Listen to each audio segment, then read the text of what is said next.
Hey, what's going on, guys? So we're back here with part 4 of the updated 2025 Humidor tour. So this is actually the second time I will be going through this box, because the first time I filmed it in 4K 120 and my version of DaVinci Resolve did not like 4K 120. So that said, here we are in 4K 60, and we're going to go ahead and redo this. But I also don't really like going through this box. Even outside of the idea of just doing like a humidor tour, this box is a bit of a pain in the ass to go through just because of the way everything kind of fits in here.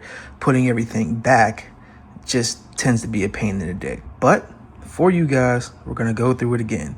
And it gave me a chance to also kind of redo it. I didn't really like the way it turned out the first time. I was a bit unenthusiastic just from the standpoint that I had to go through this tote. And I'm also going to, unlike the first time I went through this, add in my box of Byrons. So Tootie, on the other hand, probably feels a lot more like I did the first time I went through it, because we're kind of bothering her nap time. All right, so to start off, what we have here is my box of Byron Elegantes. Now, this isn't your stereotypical box of Byrons. This is one of the special releases they do every few years, where they pick a specific vintage and release them in these special edition humidor boxes. So this box also acts as a humidor as well as a box. You have this black lacquered wood over here, and then the inside is French oak, actually. So you see I keep a 72% Bova in here, and the reason why I do that is because when I keep cigars in their boxes, especially ones with this much wood, I tend to go higher than my usual 65. So instead of even a 69%, I threw this 70 in here because there's a lot of wood in here and it's going to be soaking up a lot of that moisture. That said, this is a fully functioning humidor. In here you have another 72% Bova to pack, and the reason why I use the Bova to pack inside here is because inside of this compartment here typically would go like the usual bar ones, like the little black ones with the foam on the inside. I don't like those because there's no real way to control the humidity using those, and they have a tendency to promote mold. You also have a thermometer here as well as a hygrometer. I don't really trust the hygrometer. In fact, this particular one would need calibrated, and I really don't know how to calibrate these mechanical ones like that. But as you can see here, all this wood here is French oak.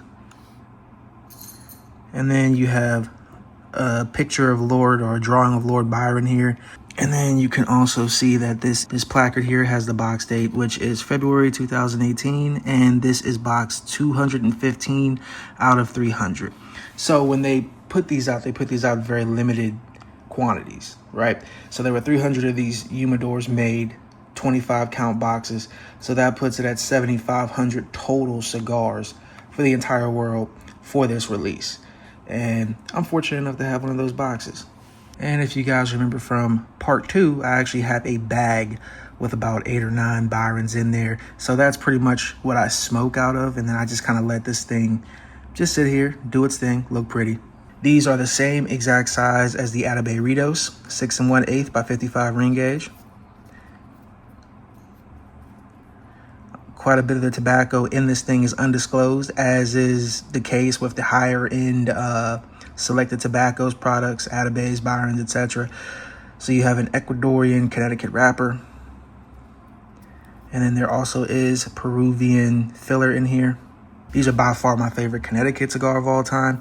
And typically, up until very, very recently, I would say these are my favorite cigar of all time, which is now being challenged by the Atabey Black Ritos release from this year. So there's those. Now, let's get to the main course, the rest of the collection.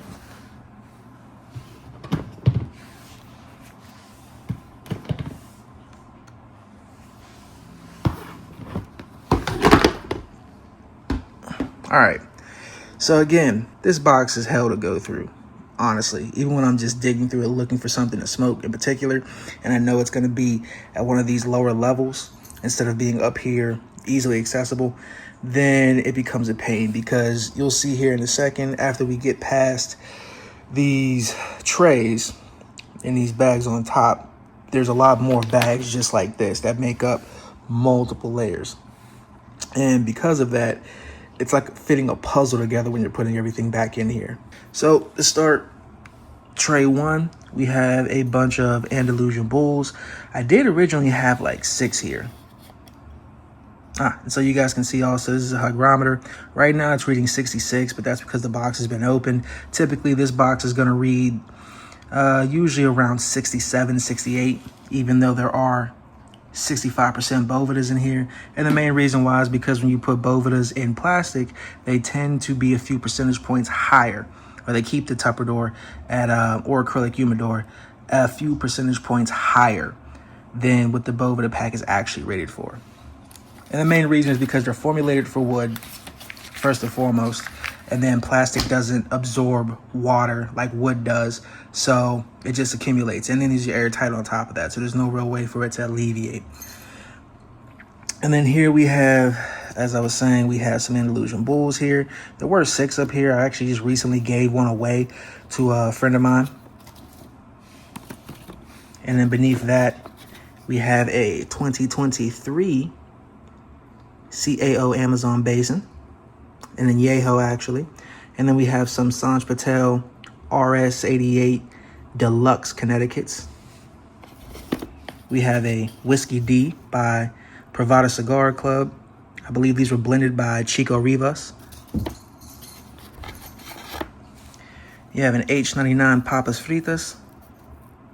These are really nice quick smokes. I actually think these taste better than regular H99s, but that's just my opinion. Then in this next section, we have an RS88 Deluxe Maduro. Beside and beneath that, we have some SP1014 Reds. If you can't figure it out by now, I really like Sanj Patel's cigars. His blends, his lines, they're all phenomenal. The red is also actually blended by Chico Rivas. And the black, which we'll see a little bit later, is blended by Eladio Diaz. This is another CAO Amazon Basin Añejo, or Extra Añejo, from 2023. Here we have an LFD Airbender. And then underneath that is just a bunch more of the SP1014 Reds. This here is a Definition Cigars Connecticut. Really love their Cameroons. The Connecticut's aren't bad, but the Cameroons are special. And then over here, as well as in this tray here, we have one of my favorite Connecticut's, one of my favorite budget Connecticut's, the My Father Connecticut. This is in a Corona Gorda. Really, really good sticks, especially for the money. And then in this section over here, we have a whole bunch of the warped chinchalle. This entire section here is warped chinchales. I like to call these baby bulls affectionately. These, especially after some rest and a little bit of dry boxing, are phenomenal. These are extremely good sticks. Really good sticks. Highly underrated. And correct me if I'm wrong, but I believe Warped has quietly discontinued the chinchalle. They're becoming harder and harder to find here. I know a few places, and I plan on getting a box or two to stock up for the long term, because these are insanely good with a little care and a little rest. Over in this one, we have a Davidoff Millennium. This is actually the first Davidoff blend I ever smoked. Absolutely love the Millennium. It's a really underrated cigar, and honestly, I'd say it's worth every penny. Here we have some HVC hotcakes and Toro. I'm a fan of HVC. And then underneath that, we got some Les Bijoux 1922s in Torpedo. And here's a Fuente Between the Lines. This is actually a limited production cigar, I believe, but they're actually pretty common around me. And then we have another Privada Cigar Club Whiskey D. And another one behind that. All right, so now we're gonna remove these trays.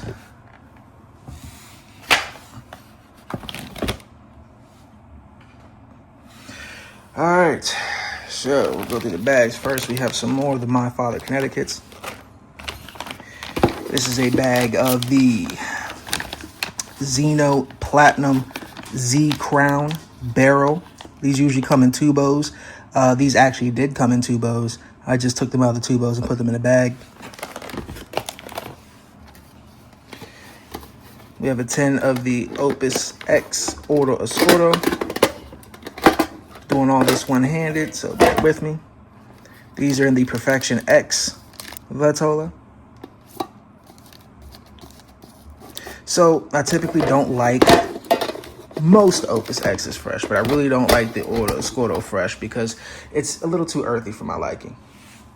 But with some age, a lot of those classic Fuente notes, the nuttiness, the spice, start to come out and really complement. Over here we have a bag of Padron 1000 series. I've been aging these for about 2 years now. They're good. They're good right off the shelf, honestly. One of my favorite Padrones, but with a little bit of age, it gets magical, especially for the price. Here we have a bag of UF13s. I have quite a bit of these. I'm pretty sure I have enough UF13s at this point to make a full box, just of like loose singles. And this is a 5-pack of Monte Cristo Robustos, and just like the basic classic Monte Cristo blend. Okay, so this is for me where it usually starts to get a little iffy as far as putting everything back, because you can see this all fits kind of like puzzle pieces. So I just kind of got to remember things where, stack things how they fit, and it's really just a get in where you fit in situation.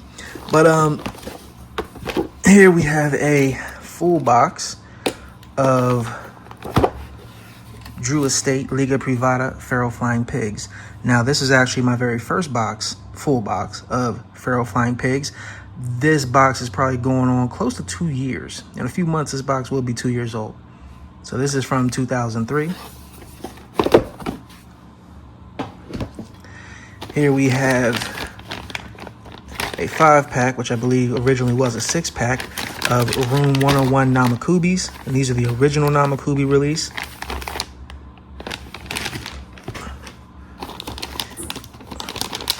Here we have a bag of the Warped Sky Moon, which I believe is actually the first warped blend that I ever tried. These came out a few years ago. Supposedly, these are based off of Kyle Gellis's personal blend, his daily blend that he smokes every day. These also have that 109 Bellicoso cap. This is the Room 101 14th anniversary.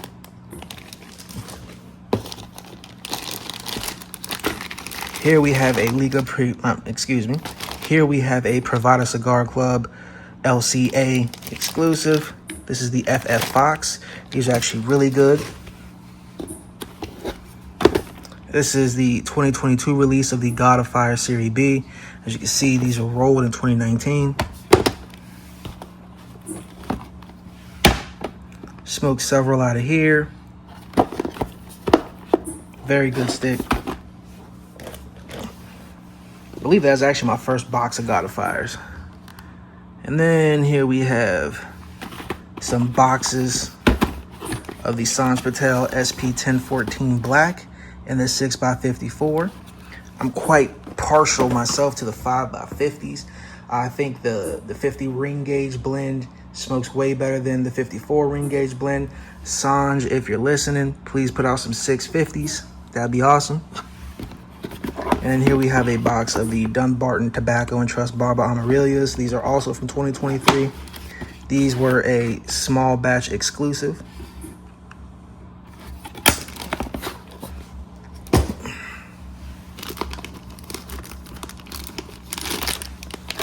This is another Privada Cigar Club LCA exclusive.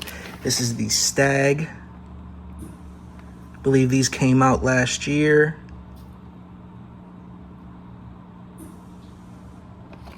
another good stick. I've actually only smoked one of these. I've been meaning to revisit them, but as you guys can see, I have a lot of cigars. So if I don't smoke something, it's quite possible for me to not smoke a specific cigar for years, just because I have so many options. I have hundreds of blends at this point, as well as thousands of cigars, so it's very easy for me to smoke something and then not revisit it for a year or two. The Malibu Rick, this is another Privada Cigar Club LCA exclusive. The first several of these I got from a local B&M that gets in Privada Cigar Club LCA releases, as well as I believe I grabbed a couple of these from Tip Top Smoke Emporium and another few from Rudy Cigar Shop. That's another cigar that came out in like late 2003, so that'll be going on 2 years old. At least 2 years from when I bought them later on this year. And here we have a box of the Room 101 Johnny Tobacco Nut. So as you guys can see, I do like Room 101 cigars. I have quite a few of their blends. This is, in fact, the Perfecto. And that was the original re-release for when they decided to bring back the Johnny Tobacco Nut. Because for those of you who aren't familiar, the Johnny Tobacco Nut was originally, I believe, a joint venture between Room 101 and Davidoff. And then it went away for a long time, and then Room 101 brought it back, which obviously I don't believe it has the same tobaccos that it had when they were working with Davidoff to release those. But here we have a box of the Arturo Fuente Añejo in number 48, which is basically a Churchill 7x48. This was the first time I ever had the Añejo, and to this day, despite having the number 46, the number 55, the Shark, these 48s are still my favorite version, favorite Vitola of this blend. They just hit different.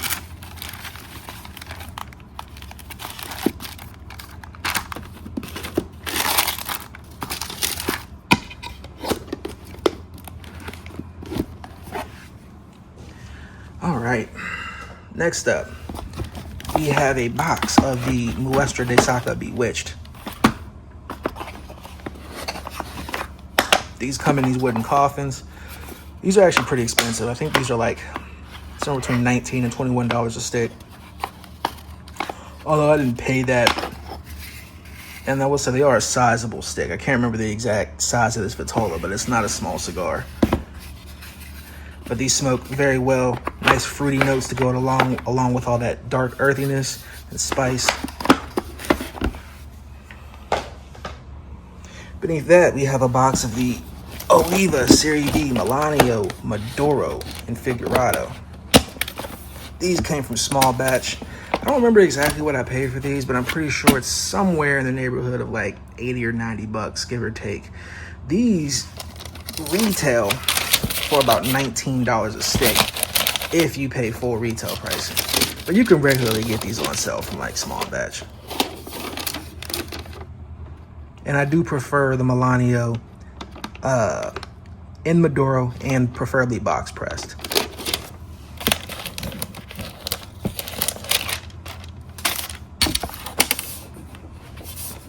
So between the natural and the Maduro, I have 20 of those Figurados. This is the Lampert 2023 PCA exclusive. So these are also going on 2 years old from when they were released. Got these from small batch several years ago. I didn't like them when I first tried them. Didn't really get much of anything by way of flavor from them. But for some reason, moving forward, like I tried one, didn't really like it. Tried another one, I got more out of it. And the last one I smoked, which I can't remember when that was. It was honestly, it might have been close to a year ago now. But I want to say it was last summer. But hits completely different. Way, way better than what I remember from the first 2 times I had that cigar. So I definitely think it benefited from the rest.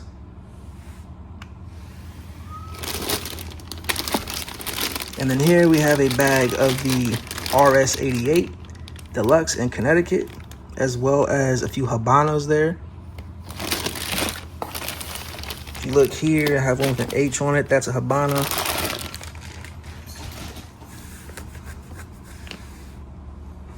Beneath that, and then here we have a box of the Warped La Colmena 10th anniversary. So when I last did this video, I hadn't actually smoked any of these, but I did pull one out of here to smoke. And I'm actually gonna pull another one out because I do want to dry box one and try it again. So we're gonna do that. I actually have 3 boxes of these now. Well, this is one of those 3 boxes.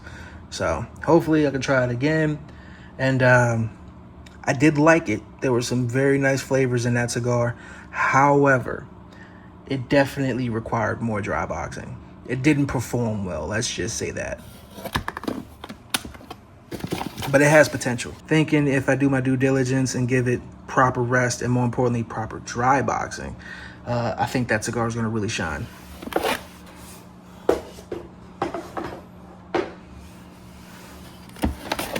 Now, here we have Lampert Cigars Golden Retailer Program. This is the 2021 Limitada. Absolutely love these things. One of my top 3 Connecticut's of all time. This is based on the Oro blend, which is the same blend as the El Gringo, Don Patron, the Gatsby. But there are some key differences here. These particular cigars, the tobacco in here has been aged a little bit longer. Obviously it comes in a Salomon Vitola, and these are rolled at Tabacalera, Costa Rica, which is the same place that Atabays and Byrons are rolled. Pretty much everything from Selected Tobaccos is also rolled there, and it shows.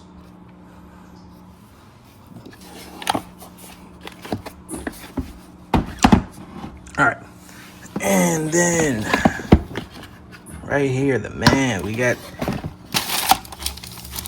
little Humidipack. And so these are essentially like 6.5 by 50 Toros.